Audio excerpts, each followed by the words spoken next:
Welcome to episode 145 of the Fully In It podcast. Wondering how successful mom entrepreneurs have the capacity to do everything that they do? Are they superhuman, or is there something they know that you don't? The truth is that there is no difference between them and you, except they understand how to create more capacity, both for their home life and their business. Are you ready to learn how?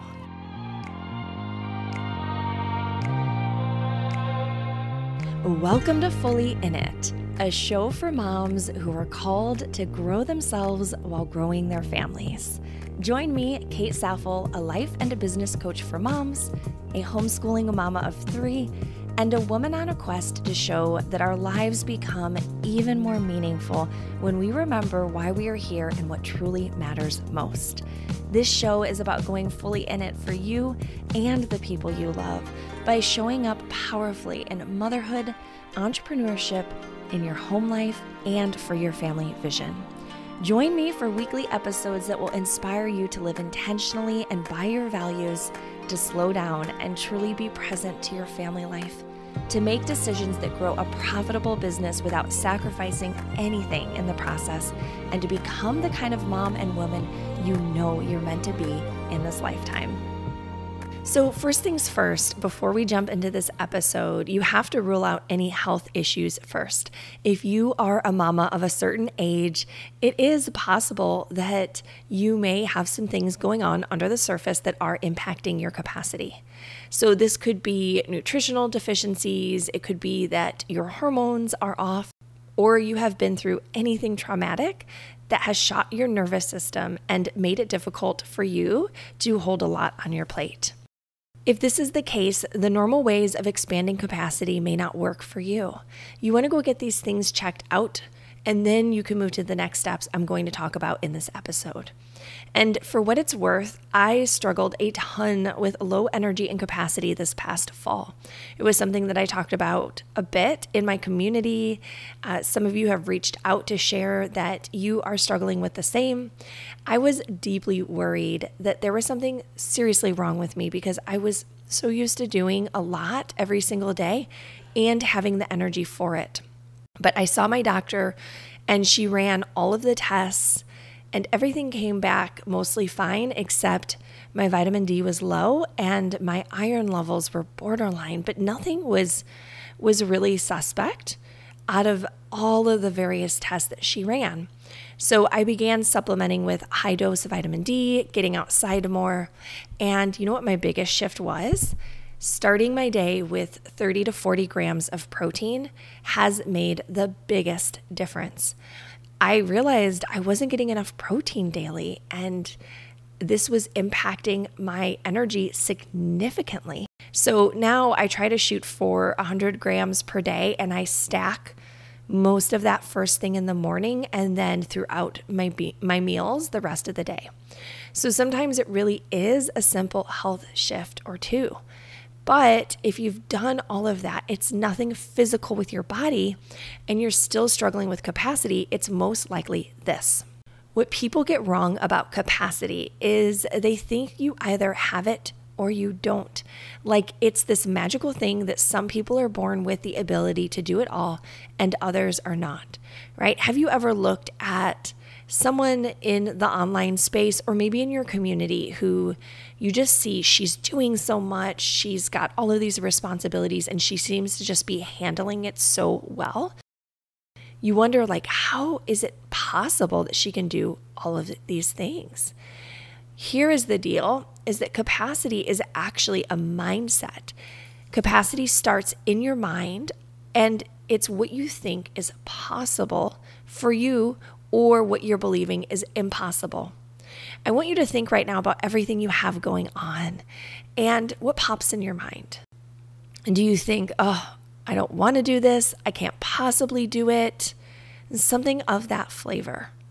This tells you where your mindset is in regard to your capacity. It's possible it's also showing up in your lack of taking action. You know you have stuff to do, but you simply cannot bring yourself to do it, which sometimes this just means that you are tired and you need more rest. It can be as simple as that. And if that's the case, always get the rest. Don't withhold it from yourself. Don't push yourself. Don't drink more coffee. Rest is good and rest is productive. But if you know you could be getting your tasks done and you're choosing not to, because we always have a choice, this is a mindset issue. For many of us mamas who carry the household load and we have too much on our plate, not doing is a way to push back against the load. And you may not even be aware that that's what you're doing, but it is a way that we subconsciously say, I don't want to have to do it all. Consciously, you know that these are your tasks. You can look around your home, you can look at your business, and you know you have all of these things to do. But unless your subconscious is also on board, you're going to fight yourself the whole way. If you're my private client or you're inside Expand membership, I can walk you through how to release these internal limitations. However, this is a bit tricky on a podcast. You can do some digging yourself to discover what you may be unintentionally believing that is sabotaging your capacity. You can just ask yourself some simple questions like, why am I not taking action? Why am I believing that I can't do the things that I need to do? The biggest mindset shift will come, however, when you make a daily practice of speaking into your own capacity. Throughout my day, my own self-talk is encouraging and reminding myself that I am able to do it all, or at least the all that I choose to do. This helps me feel empowered and like I have a choice in the tasks that I do or I don't take on. When I feel myself lagging behind, I ask myself, what do you really need right now? And then I choose to meet that need. I do not entertain negative thoughts about myself or what's possible for me anymore. And I found that just by shifting my self-talk, I truly do get way more done. We can sometimes be our own worst enemies. So really pay attention to the quality of your self-talk and the conversations that you're having with yourself inside of your mind. These very well could be exhausting you and capping your capacity.